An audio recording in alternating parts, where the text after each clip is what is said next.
When I was a kid, nothing meant more to me than my bicycle and the freedom it gave me to travel much farther than I was willing or able to walk. The idea of a two-wheeled vehicle used to transport people has been around since the early 1800s. The earliest versions were popularly known as the hobby horse or the dandy horse, and until the early 1900s were intended and marketed to adults for transportation needs.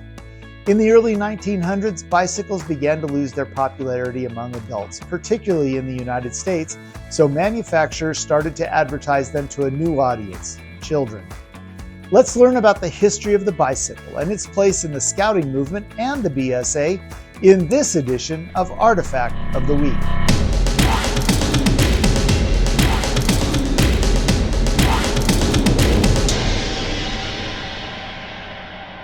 A two-wheeled vehicle requiring the rider to balance, provide propulsion, and allowing the rider to control the direction of travel through steering is a crude definition of the bicycle, which got its start in 1817 when German Baron Karl von Drais, a civil servant to the Grand Duke of Baden in Germany, invented his Laufmaschine, or running machine.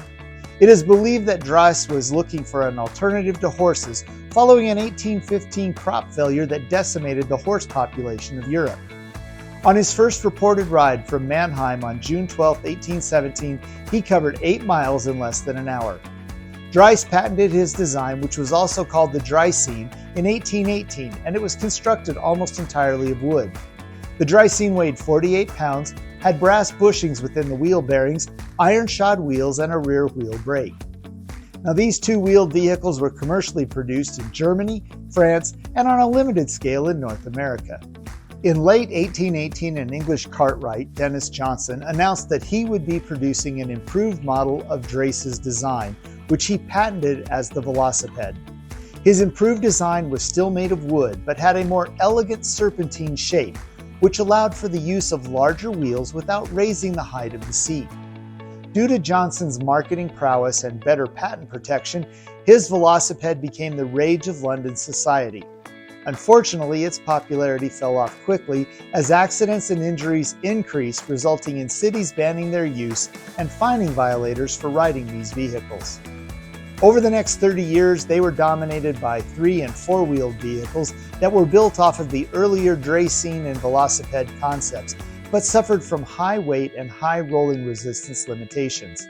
At the same time, other two-wheeled advancements were being made, such as in 1839, a Scottish blacksmith named Kirkpatrick McMullen produced the first mechanically propelled two-wheel vehicle using mid-mounted treadles connected by rods to the rear wheel, much like a steam locomotive.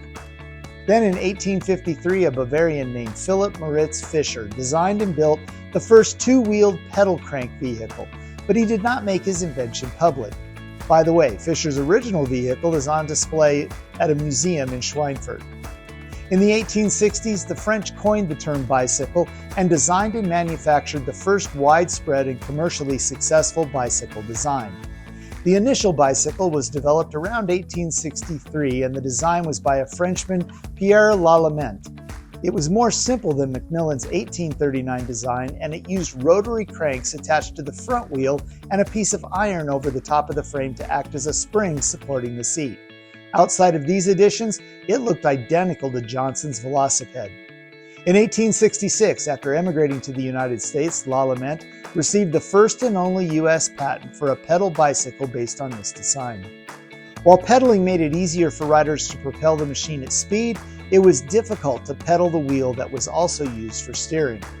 The design also created stability and comfort concerns, which would lead to the large front wheel of the penny farthing design. Using metal frames made sleeker and more elegant designs possible while reducing the weight of the bicycle and allowing for mass production. In England, the design earned the nickname Bone Shaker due to the roughness of the ride experienced by its rigid frame and ironclad wheels. This name followed the bicycle to the United States, where the roads were of much lower quality than those found in Europe. In 1865, two French brothers traveled via bicycle from Paris to Avignon, a distance of about 300 miles, in 8 days. Seeing the potential practicality and profitability of the bicycle, they formed a partnership in 1868 with several others and became the first company to mass-produce bicycles. Their frame design featured two pieces of cast iron bolted together, and it looked almost identical to the Lalemant's design. Soon, competitors simplified the frame design to a single-piece frame made of wrought iron, and the first true bicycle craze began. In 1869, a New York company developed the first pedal bicycle for women, and William Van Anden of Poughkeepsie, New York, developed the freewheel for the bicycle, which allowed a rider not to have to constantly pedal while riding. Unfortunately, the Franco-Prussian War in 1870 brought the market for bicycles to an end in both Europe and the United States, with England being the only place where bicycles remained relatively popular. Following the drop in the bicycle's popularity in 1870, Frenchman Eugene Meyer developed the high-wheeled bicycle, also known as the penny farthing, based on the large size of the front wheel, a penny, and the smaller rear wheel, a farthing. The large front wheel allowed for higher speeds, limited only by the length of the rider's inside leg measurement.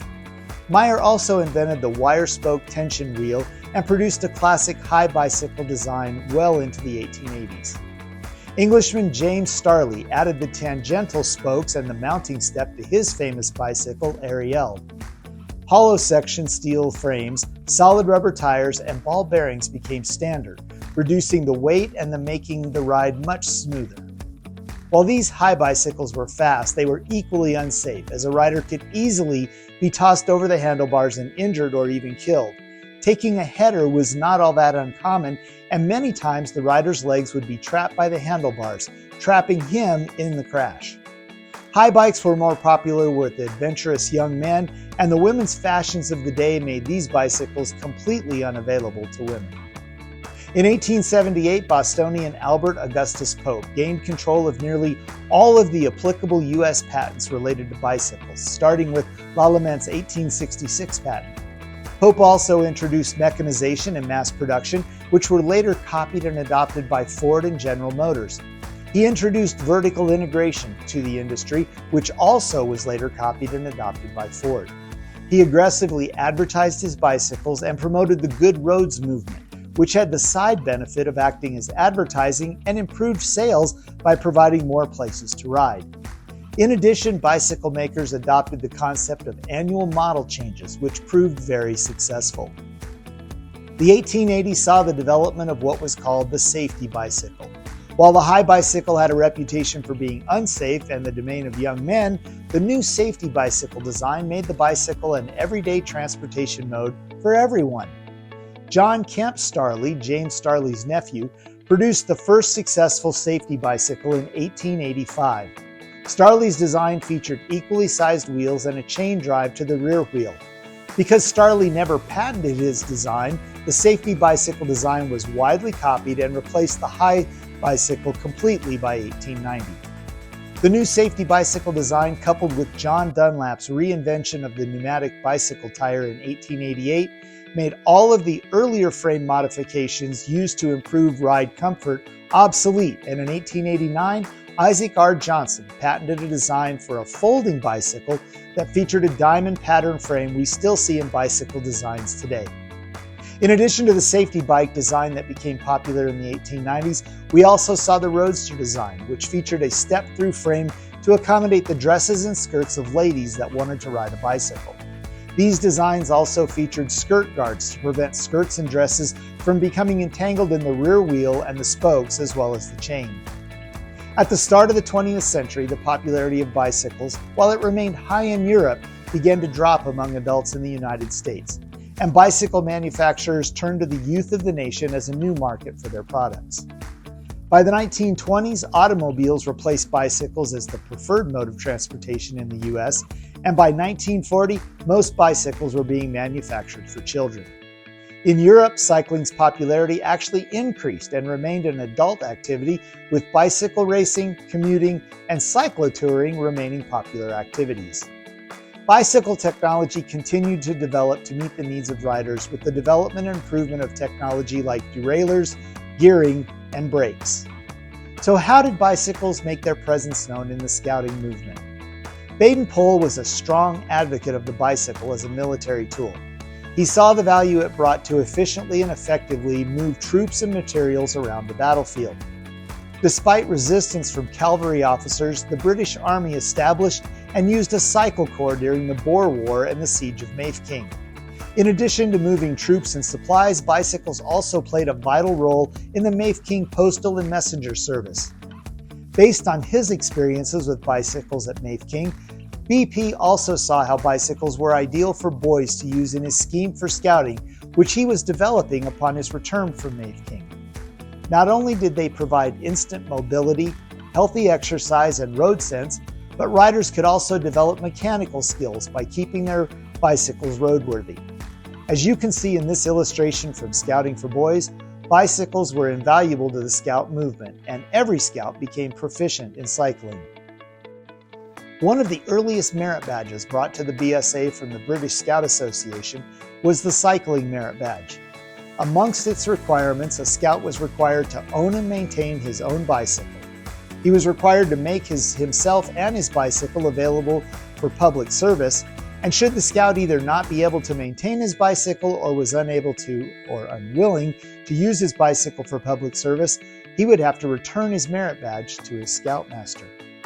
When the 1911 edition of the BSA Scout Handbook was issued, cycling remained a merit badge, but the requirements changed. They now included that a scout must be able to ride a bicycle 50 miles in 10 hours, repair a puncture, take apart and clean a bicycle and put it back together again properly, know how to make reports if sent out scouting on a road, and be able to read a map and report correctly verbal messages. In October of 1910, J.W. Griffin, a former member of the English Army's Cycle Corps during the Boer War, introduced the idea of a cycle Boy Scout patrol in the San Francisco Bay Area by special arrangement between the National Council and the local BSA leaders. To be a member of this new cycle patrol, the scout must be a resident of Oakland and attend an Oakland public school. He must be between 11 and 18 years old, and he must own a bicycle and keep it in working order. The Cycle Corps was organized and run based on the plans laid out by BP and used by the British Boy Scout Cycle Corps. In the collection of the National Scouting Museum, we have two official BSA bicycles manufactured by Schwinn. The first is a Scout edition with a headlamp, speedometer, and clapper-style brakes. Note the special markings on this bicycle indicating its official BSA status. The second bicycle is the Explorer edition, which features clapper brakes on the front wheel and disc brakes on the back wheel. It also has special Explorer markings indicating its official BSA status. Both of these bicycles are racing-style 10-speed bicycles and were produced in the 1970s. Since the 1950s, bicycles have seen new styles introduced such as BMX bikes, mountain bikes, and recumbent-style bikes. New construction materials and more advanced technology continue to be a part of the evolution of the bicycle into the 21st century. Well, that's all the time we have for this week. Join us next time as we continue to learn more about the history of the BSA through the collection of the National Scouting Museum and Artifact of the Week.